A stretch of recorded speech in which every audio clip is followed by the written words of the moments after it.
everyone, my name is Lynette and welcome back to my channel. Recently, I've been having a little bit of identity crisis because I don't know if I identify as Lynette or Lynette. So I've grown up with people calling me Lynette, and that's also how my parents named me. But recently, after coming back from the States, I've grown a liking to Lynette. So nowadays, I introduce myself different names based on what I feel like. But anyway, I swing both ways, so just call me whatever you feel like calling. As you can see from my title today, today's video is basically like a roundup to my 2022 and reflecting on the 6 months that I've been traveling out of Singapore by myself, alone overseas. It's been a month since I'm back in Singapore, and I feel like you have to let time pass a little bit before like the full experience of, I've really been overseas, been alone in that scary place sink in. And now, coming back into Singapore, I think it's quite easy to fall back into the mundanity of daily life. The feeling of being stuck in Singapore and how the grass is always greener on the other side, everything is so fun, so fresh overseas. And I do believe like if I had a chance to live for like a 10-20 years overseas, of course it would be a very different experience again. Maybe then it would be a comfort zone and I'll feel stuck again. So I've been trying to rewire or like recorrect my mindset to not feel this way, because eventually like I'm still a Singaporean and I'm going to stay in Singapore at least for the next few years. Yeah, so it's been a challenge for me to do that. I've adopted the mindset of being a tourist in my own country, like eating delicious food, going to explore places I've never been before. And actually Singapore has a lot of like heritage that we do not often know of, but usually what turns off is like the weather is so freaking hot that you just don't feel like traveling or walking around. But those things aside, today I'm going to be talking about what solo traveling for the past 6 months has taught me. I started solo traveling when I was 19. I'm 26 this year, and in between I haven't done any solo traveling, and then I decided to go for a one-shot 6 months thing. Traveling alone has made me realize that there are so many things that could be done alone, and I would have never thought of doing these things alone, like amusement parks, hiking, restaurants. Can you eat alone? Watching movies alone, dance classes, living alone. I think this is very interesting because I've never gone to an exchange program in university. So I feel like a lot of my friends have this experience because of school. And all my life up till 26 years old, I've been living with my parents, and I feel like it's very hard to be independent. And living alone is really like a brand new experience. It's very rewarding and I feel very independent. I feel like I can trust myself more. Yeah, and being alone doesn't stop me from experiencing the world, and it should never be an excuse to get myself out there. Firstly, obviously the world is a huge place with many different histories, cultures and nature, and being like someone who loves being in nature, I think this is just like a side effect if you grew up in city, right? So being someone who loves being in nature, like the sound of crashing waves, the blue skies, catching sunsets, watching huge mountains. But anyway, it's been a treat seeing all these sights that I've never seen before, talking to different people from different cultures and learning about their mindset. It's interesting how we all grew up in separate places, have different upbringings, different education, but somehow like some friends still have very similar mindsets, while like others, it's not like mindset difference, but it's more like cultural differences.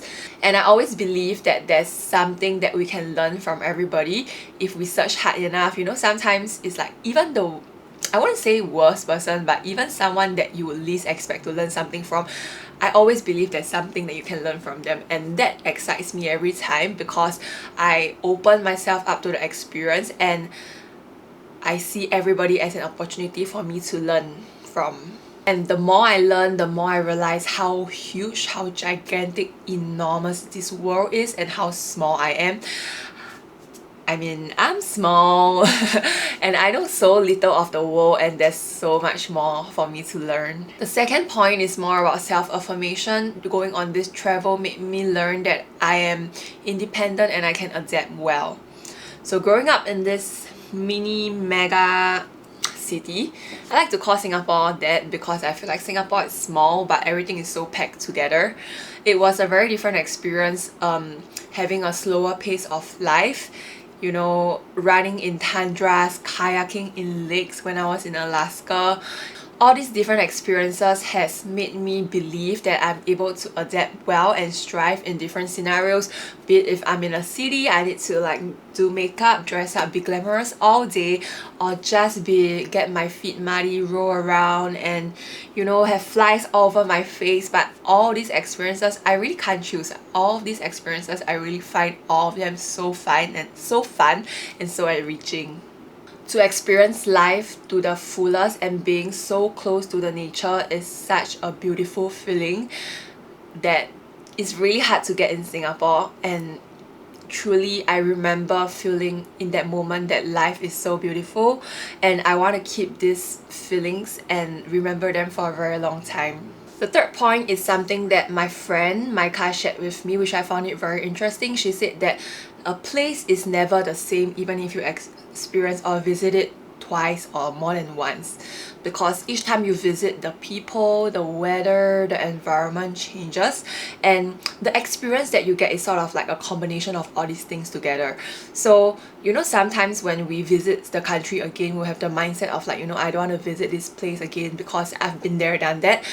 But after she shared this with me, it really brought me new insights, and I realized it's so true, because the first time you go, you may not be so impressed because of many factors like your friends, the people you are there with, but being there for the second time, third time is so different. Or maybe like you had a really fun time there and you think that that place is very fun, but going back there again, you get disappointed. So I feel like don't close off and think that, you know, this place I've been before and I don't need to go again, because every experience is unique on its own. The fourth point is about friends. Despite solo traveling, you start alone, but you are never truly alone in your trip. If you have been following my Insta stories, my YouTube vlogs, you will be able to see that I made so many friends in Korea and the States, and this is really something extremely unexpected. And the fact that I stayed for a longer period of time really helped, because previously in my shorter trips it was hard to make friends, because once you make friends you have to leave, right? Coupled with the fact that you are usually with your family or friends when you go on such trips, and you tend to stay in your comfort circle by being around them, and there's no real need to talk to like other people. But being alone, sometimes you want company, you see other people who are alone and you will talk to each other, and that's when things become so freaking fun, you know, because you barely met them but you feel like you have met them for more than a decade, and you share that love for dance, that passion together. I remember my best memories were when we had midnight practices and then we would eat together, talk about life, fangirling over instructors. And also in the States, my friends like brought me to put up firecrackers on the 4th of July. You will never get that experience in Singapore, and how they were all so accommodating and very interested in Singapore culture and in me as a person. It just made all this experience really fun. And the best part is that, you know, you have friends that you can do friend activity with, but you are still alone, so you can do a lot of activities alone and you still have your alone time, and it is a great balance. So I think this point on like starting your journey alone but you're never truly alone is really one of the biggest takeaway for me for this trip. And I'm so glad, like my friends now, I'm still keeping in contact with them. I recently returned back to Korea in November, met up with all of them, and you realize time is so short now that you have friends, because other than doing traveling things, dance things, you need to catch up with your friends too. What's more exciting is that my friends are coming to visit me. I actually already have 3 different friends. Like the first friend is from Alaska, the second friend is from San Diego, and the third friend that I met in China, she's from Korea. So they are coming to visit me in Singapore in January, and that's so exciting, because the fact that, you know, I can't always travel to meet them, but they are coming to freaking Singapore to find me, and I can bring them around, show them around Singapore. It's really so special, this feeling. And a lot of them through Instagram group chats, we are still very active. It's so crazy to imagine how like you can sustain this friendship. It's like a long-term friendship, yet it's so beautiful. The 5th point is about creating a judgement. The fifth point is about creating a culture of no judgment. I learned this from people around me that I've interacted with, and I feel like a positive environment is really important for our well-being. And you know, a culture is made up of you and the people around you, right? So a lot of times we like to benefit from this culture. We all like positive vibes, okay, but we don't realize that we can add value to this group and be the one that create this positive energy. I know a lot of us are always afraid of judgment, and you know, when you're alone or you're doing things you're unfamiliar with in a foreign place, of course you would feel like the fear of being judged. And I believe that you have this feeling, this fear of being judged because you have judged someone before.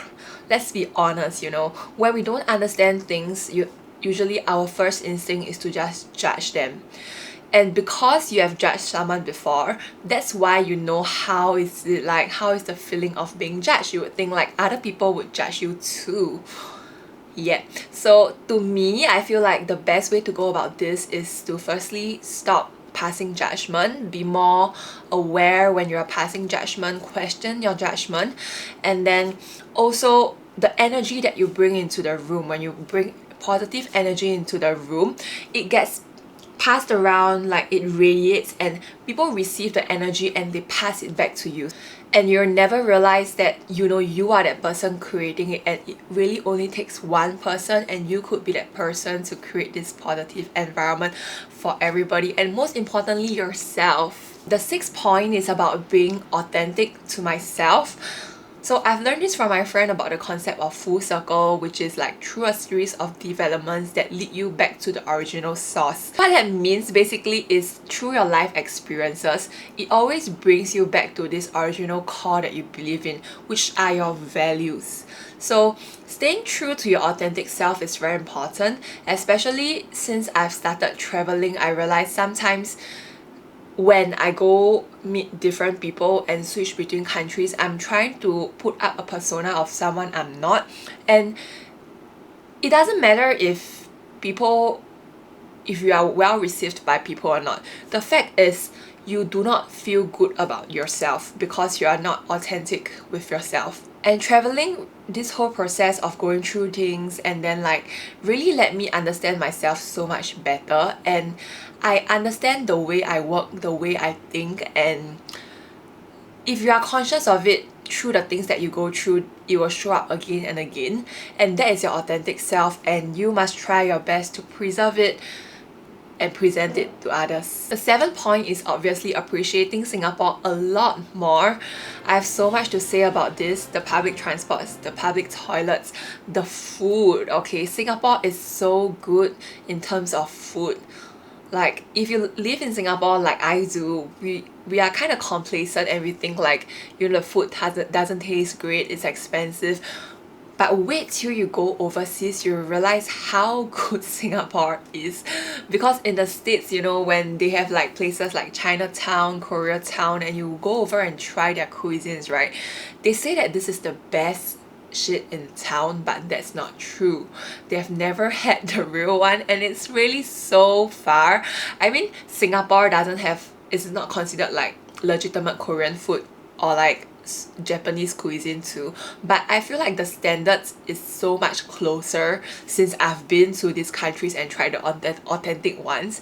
It's really like mind-blowing to me how after I came back I really appreciate Singapore's food so much more, and why people always say like Singapore is known for its delicious food. And also the part about public transport, you know, if you think Singapore's metro like MRT is crowded, you gotta go to Seoul. Literally when I stand outside, right, I don't even have to walk in. People just push me in. Just be with the flow and let them push you in. It is that bad, I swear. And then when you get out, right, you need like so much energy because you need to squeeze through people. Yeah, it's really bad, and I think they are used to it, but to me it was so close. Like once I put my hands down, I can't lift my hands up at all, and then like, you know, if I use my phone and then like my hand gotta stay in this position the whole time because I can't put it down at all too. It's really very bad. And the public transport in the States, even better, it's so unsafe, it's so dirty, it's so smelly, it stinks. There's a lot of homeless people staying in the metro stations. I always feel very unsafe in the public transport, taking the buses. You know, a lot of them would camp overnight in the bus since they do not have a place to stay, and a lot of them always come up to me, talk to me. I think this is like normal if you are from the States and you know how to deal with it, but for me, I'm from Singapore. I do admit that I'm quite sheltered and a little bit like not so, don't really know how to deal with these situations or like say no, and not so good at keeping myself safe since Singapore is a very safe city, right? So we kind of take safety for granted until I get there, and then it was so stressful because I had to constantly watch out for myself. I was alone, I was a female, and this is such a big disadvantage, but I'm so glad that I survived. Honestly, there were so many times I thought like I wouldn't make it and I may just I may just like something may happen to me there, because like on the way home, you know, there's no street lights, everything's so dark, people stalking me, people talking to me. Yeah. And the part about public toilets, I think in other countries the general cleanliness or hygiene of the public toilets is not so good, or rather like you have to pay for the restrooms and you can't even find like them readily available. So since the place is so big, right, it doesn't make sense to like build so many restrooms.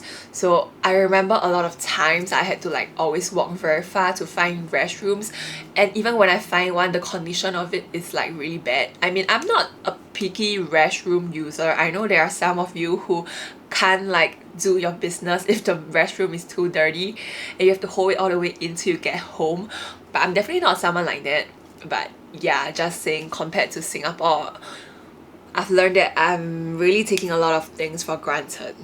And lastly, it's about myself. I think I've found a new level of confidence in myself, because truthfully, since young, I've always been complimented for being like pretty. I don't think I'm very pretty. I think I'm like average, or like average plus 0.5, just like jokum above the average since young. Right now I don't really know, because I just feel like there's no need to be pretty. I don't really care if I'm pretty or not, but that's how I thought I was, or like generally people feel around me since young. Yeah, and I would love getting that compliment, and I would say like I'm quite a people pleaser, and I want people to tell me I'm pretty. I want to feel pretty, and doing a lot of very superficial external things to get myself pretty. And that includes like, you know, me having the hair problem, trichotillomania, and then like wearing a wig just because of the fact that I couldn't stand how ugly I look with short hair, no hair. Yeah, hence I always wear that wig, which was also limiting me in so many ways, because it always holds me back in so many things I want to do, like water sports and dance, you know, like the rotation of your neck and when you do movements. So it's really a give and take, but somehow when I was overseas, I managed to like pluck that courage and pluck, triggering word. I managed to master that courage and decided to not wear my wig anymore. Actually, the turning point was because I really wanted to improve in my dance, and I had a really strong feeling that the thing that was stopping me from improving was my wig, because of the limited head movements. I knew the moment I stopped wearing my wig, I would improve. Other than the fact that I'll be battling with like the judgment and not sure how people would view me, I think it's always harder for me because I'm like normal tall and kun, like bigger. So I think body image wise, it doesn't really help if I look more like tomboyish, and I would be perceived as less feminine. At least that's what I used to think. But after I started like wearing hats, I realized that there's so many ways to style hats and you can still look very good. Of course, I haven't reached the ultimatum point of being so confident that I can walk out with my bald spots. That's really crazy thinking about it. But yeah, I can wear my hats, and even wearing the hat, I felt scared. to let, because you know, I've known friends and switching from a wig to a hat means telling them that I was wearing a wig. So I felt scared that they would judge me or like not understand it, and because there are people that I care how they think about me. But surprisingly, when I tried it, the results were so positive, you know.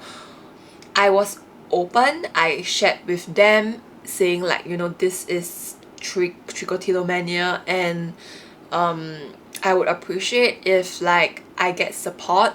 And they were so supportive. So many people messaged me, no judgment, and actually it's like not much of a deal because you know, dancers always wear hats when they go to class, so even new people or like strangers wouldn't judge me. And it was really fear overtaking me and me overthinking, and all these things are irrational now that I think about it. And now I'm able to like, you know, this is my real hair. 진짜 머리카. Yes, this is my real hair, and I'm really working very hard to, you know, improve my trick situation. And I feel like every step I take, from speaking up out about trick to performing a trick item, to talk about my journey with trick, to now like switching from a wig to a hat and exposing like my real hair that is very curly and messy and cute. Yeah, I feel like every step is leading me to my journey of eventually being poo free. I really hope so. Yeah. Lastly, this is just to like sum everything up. I've learned about how certain routines work for me and certain routines don't, because I don't know if anybody can relate to me, but generally I'm somebody that is disorganized, messy, do not like being organized, don't really enjoy planning, enjoys being spontaneous, and it's just not very beneficial for us to be in this society that values orderliness. You know what I mean? Yeah. After solo traveling, I've learned how to work things my way. For example, instead of like hard forcing, I don't think it's just like my personality per se, but I think in a lot of things you do, sometimes you feel like, you know, I have no discipline, I have no motivation. That's not true. It's because you are not using the correct method that works for you. For example, you know, all of us want to, like girls want to have a good skin routine every night, and also maybe exercise more often, and we always say the same thing, but we find it so hard to do it, and we kind of like beat ourselves up for it. But the truth is, I realized patterns where on days where I put skincare are the days where I actually go home slightly earlier, do not feel dead tired, you know, because if you feel dead tired, you're just gonna like be KO, you may not even shower. Yeah. So do not feel dead tired, and you feel a strong, I feel a strong sense of gratitude, and I'm generally very happy, contented with how my day went, and that's when I would want to like take care of my body well and do things properly.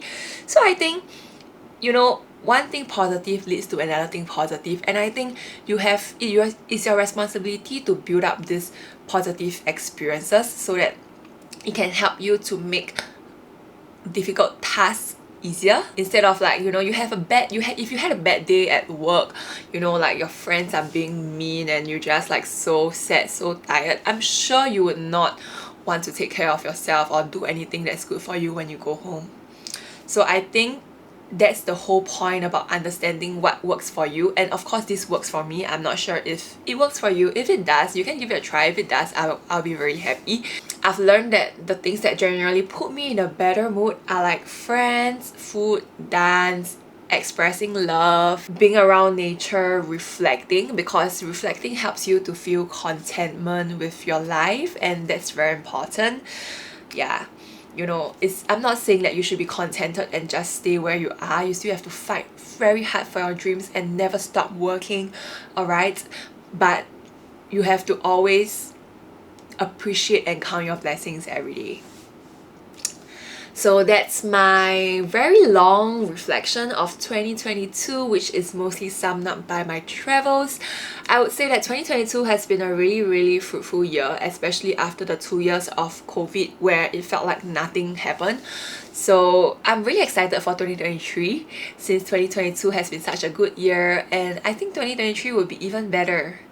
So thank you for following me on this journey together in 2022, and I'll see you in 2023. 사랑해! Pika pika, Pikachu, Pika Pika.